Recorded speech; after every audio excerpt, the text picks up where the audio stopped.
Back to the next video. In today's video I will show you how to easily improve your React Native apps performance by removing unnecessary re-renders.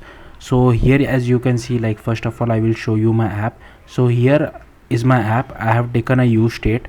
Inside that I have taken a JSON object which has a name property of world, and inside the view I have just taken a button, and on the button click I am again setting back the name to world. Now this unnecessary causes a re-render, because if I check, because I am not adding a check whether the object state dot name is already equal to world, then don't change it. So that kind of a check I have not added. So this kind of code anyways causes a re-render. So if I run my code over here, this is my simulator. So this is a text and this is a button.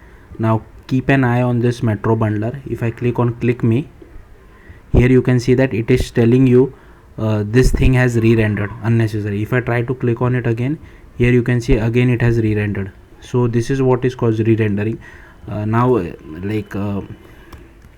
To fix this is pretty simple, right? You can just write object state dot name equal to world. Okay, then here it should be equal to, if it is not equal to world, if it is not equal to world,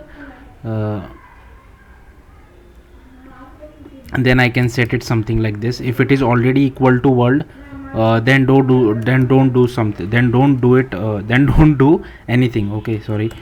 So if it is already equal to world, then don't do anything because it is already world, right?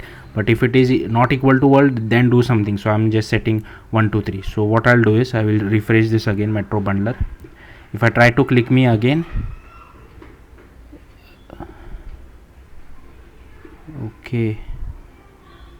okay, so here as you can see nothing is really happening, because because this state is already equal to world, right?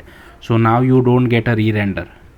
So like here I have just given you a simple example, but this can be any kind of a logic. Okay, and as soon as you integrate this library in the Metro bundler, you will see something like this. So suppose I will make this as 1. Okay, now it will go over here, but if I try to press it twice, so suppose I'll click on click me, so okay, so nothing got printed.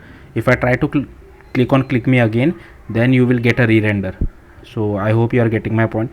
So first what you will have to do is you will have to install this library, and installing this library is pretty simple. Just go to package.json, install it as a dev dependency. So I have added it as a dev dependency. Then you will have to create a one more file for this particular library. So here you can see I have to create this why did you re-render.typescript file, and I have just copy pasted this code from the documentation. So you can do as well something like this.